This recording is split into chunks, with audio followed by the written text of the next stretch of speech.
नमस्कार दोस्तों, मैं सुखजिंदर कौर जी लुधियाने से आई एम वेस्टिजियन। तो दोस्तों मैं वेलकम करती हूँ आपका अपने YouTube channel the business billionaire mindset पे। तो दोस्तों आज मैं आपको एक मोटिवेशनल स्टोरी सुनाऊंगी जिससे आप सबको बहुत कुछ सीखने को मिलने वाला है, खास करके युवा पीढ़ी को। दोस्तों आप अगर आपको मेरी ये वीडियो अच्छी लगती है तो प्लीज़ आप मेरी वीडियो को लाइक शेयर एंड सब्सक्राइब जरूर करें। तो दोस्तों आज मैं आपको एक मोटिवेशनल स्टोरी सुनाऊंगी। स्टार्ट करते कि एक किंगडम, वहाँ का एक ऐसा सिस्टम था दोस्तों, एक राज्य का ऐसा सिस्टम था जहाँ पर एक राजा को 5 साल के लिए नियुक्त किया जाता था, उसे राजा बनाया जाता था। और जैसे ही उसके 5 साल पूरे होते थे तो उसे मतलब अच्छे कपड़े पहना के, नहला धुला के, तैयार व्यार करके, हाथी पे बैठा के जंगल में छोड़ दिया जाता था मरने के लिए। वहाँ के जंगली जानवर उसे खा जाते थे, ऐसी वहाँ की परंपरा चली आ रही थी। तो दोस्तों ऐसा ही चल रहा था, एक राजा नियुक्त किए गए, जैसे ही उनके 5 साल पूरे होने को आए तो दोस्तों उसे भी वैसे ही तैयार श्यार करके हाथी पे बैठा के जंगल में छोड़ दिया गया मरने के लिए। तो दोस्तों वहाँ के लोग सोचने लगे कि अब हम नेक्स्ट राजा किसको बनाएं। तो दोस्तों वहाँ पर जब इस बात की सलाह चल रही थी तो उनके नज़र में एक लड़का आया, वहाँ का वो यंग था और वो बहुत इंटेलिजेंट था। तो उन्होंने सोचा कि क्यों ना हम अगला राजा इसे ही बनाएं। तो दोस्तों वो उसके पास गए और उससे कहा कि हम आपको अपने राज्य का 5 साल के लिए राजा नियुक्त करना चाहते हैं। तो लेकिन एक शर्त है कि 5 साल पूरे होने के बाद आपको वैसे ही जो हमारी परंपरा है उसी अनुसार आपको जंगल में छोड़ दिया जाएगा मरने के लिए। तो दोस्तों वो लड़का सोचने लग गया, वो लड़का बहुत सोचने लगा कि मैं 5 साल राजा तो बनूंगा लेकिन 5 साल बाद मुझे मरना पड़ेगा। लेकिन दोस्तों वो बहुत इंटेलिजेंट था, उसने सोचा कि वैसे भी तो मैं फ़कीरों वाली ज़िंदगी जी रहा हूँ, कम से कम 5 साल तो मैं ऐश की ज़िंदगी जीऊँगा। तो दोस्तों उसने डिसीजन लिया, उसने उनकी बात मान ली और वो राजा बनने के लिए तैयार हो गया। उसने उनकी शर्त को मान लिया। तो जैसे ही उसे राजा बनाया गया, अब वो बहुत इंटेलिजेंट था, वो जैसे ही राजा बना पूरी पावर उसके हाथ में आ चुकी थी। उसने कहा, जैसे ही वो राजा बना वो सोचने लगा कि आज से 5 साल बाद आखिर ये मुझे कौन सी जगह पे भेजने वाले हैं जहाँ मुझे मरना पड़ेगा। तो वो सोच रहा था, सोच उसने डिसाइड किया कि क्यों ना मैं एक बार वहाँ देख के आऊँ, आखिर वहाँ ऐसा है क्या। पावर उसके पास फुल थी। वो अपने कुछ सैनिक लेके गया, वहाँ जाके उसने देखा कि ये तो बहुत घना जंगल है, यहाँ बहुत जंगली जानवर। उसने देखा कि कई सारे राजाओं की वहाँ लाशें पड़ी हुई थी।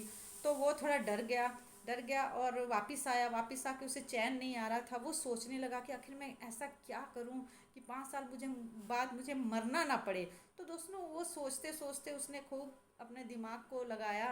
तो उसने एक आइडिया सोचा। उसने कहा, पावर उसके पास पूरी थी, उसने क्या किया कि उसी पावर का इस्तेमाल किया और कुछ सैनिक लेके गया जंगल में। और वहाँ के पहला साल, जैसे उसका पहला साल स्टार्ट होता है, पहले साल के अंदर उसने उस जंगल के सारे जंगली जानवर, खूंखार जितने जानवर थे, सबको मरवा डाला।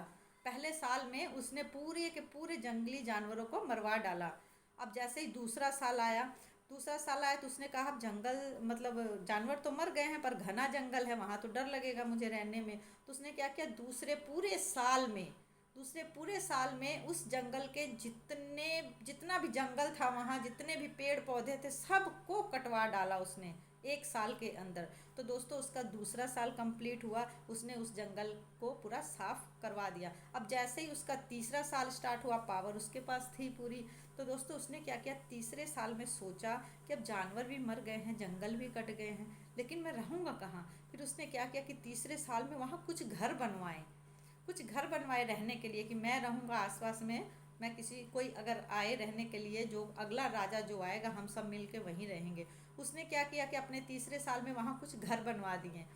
जैसे ही उसका चौथा साल स्टार्ट हुआ दोस्तों, अब उसे ये सोच खाने लगी कि घर भी बन गया, जानवर भी मर गए, पेड़ मतलब जंगल भी कट गया, अब मैं वहाँ खाऊंगा क्या।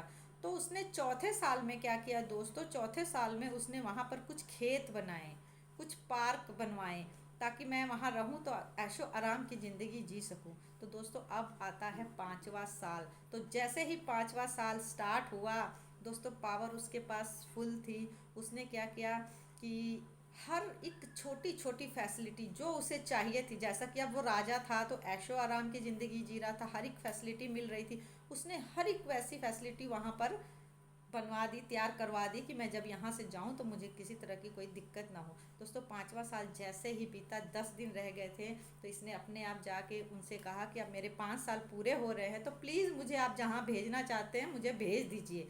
वहाँ के लोगों को कुछ भी पता नहीं था कि इन्होंने क्या किया। तो दोस्तों जैसे ही 5 साल वहाँ के लोग कहने लगे कि ये कैसा इंसान है जो मरने से डरता नहीं है, यहाँ पर तो जो भी राजा बनता है वो मोहलत मांगता है हाथ जोड़ के कि प्लीज़ हमें कुछ दिन और दे दीजिए। तो दोस्तों कोई भी राजा जब जंगल में जाता था तो वो रोता हुआ ही जाता था, बट ये बहुत एक्साइटमेंट था मतलब एक्साइट था कि मतलब जैसे कि मुझे उस जंगल में जाना है और मैंने वहाँ पर मतलब जाके रहना है। तो सब सोच रहे थे कि ये इतना खुश क्यों है। तो दोस्तों ऐसा ही मतलब चल रहा था, तो वहाँ के लोगों ने कहा कि नहीं अभी आपके 10 दिन बाकी है, आपको तो 10 दिन के बाद ही भेजा जाएगा। तो उसने कहा ठीक है। तो जैसे ही 10 दिन पूरे हुए, उसी तरीके से परंपरा जैसी जैसी चली आ रही थी, उस राजे को भी नहलाया गया, धुलाया गया, अच्छे अच्छे कपड़े पहनाए गए, तैयार किया गया, हाथी पे बैठाया गया, टाटा बाय बाय सब कर रहे हैं। दोस्तों ये तो मस्त मौला एकदम हाथी पे तैयार बैठ के, और ये तो जाने के लिए तैयार, बड़ा खुश कि मैं वहाँ जाके मैं रहूँगा। तो दोस्तों सारे उसके चेहरे की तरफ देख रहे थे कि आखिर ऐसी क्या बात है, ये राजे को क्या ऐसा मिल गया, ये मरने से डरता नहीं है। तो दोस्तों इस कहानी से हमें क्या सीखने को मिला? इस कहानी से हमें सीखने को मिला कि अगर हम अपने फ्यूचर की प्लानिंग अगर हम अभी से कर ले तो आने वाले 5 साल बाद का जो हमारा जीवन है वो कितना अच्छा जाएगा।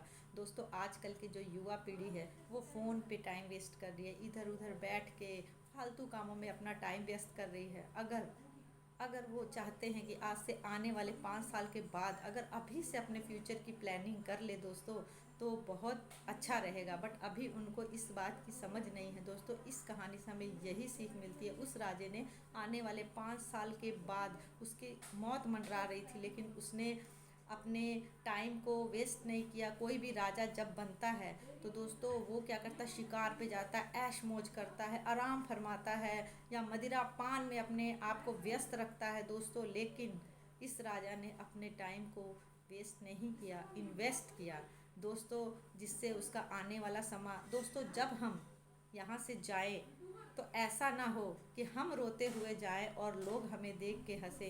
दोस्तों हम ऐसे जाएं जैसे ये राजा जा रहा था। अगर हम ऐसे जाएं कि हम हंसते हुए जाएं और दुनिया रोए हमारे लिए, हमें कुछ ऐसा काम करके जाना चाहिए। तो दोस्तों अगर हम चाहते हैं अपने फ्यूचर को अच्छा बनाना, अगर हमारे पास देखिए हमारे बिजनेस में कोई भी इन्वेस्टमेंट नहीं है, तो हम आज ही वेस्टिज ज्वाइन करें। अगर हम चाहते हैं कि आने वाला समय हमारा लग्जरी हो तो हमें आज ही वेस्टिज को ज्वाइन करना चाहिए।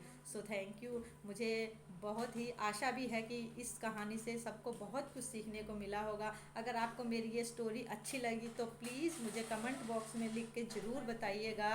सो मास्क पहने रहें, हाथ सैनिटाइज करते रहें। तो दोस्तों स्वस्थ रहे, मस्त रहे, घर पर रहे। So thank you, wish you wealth.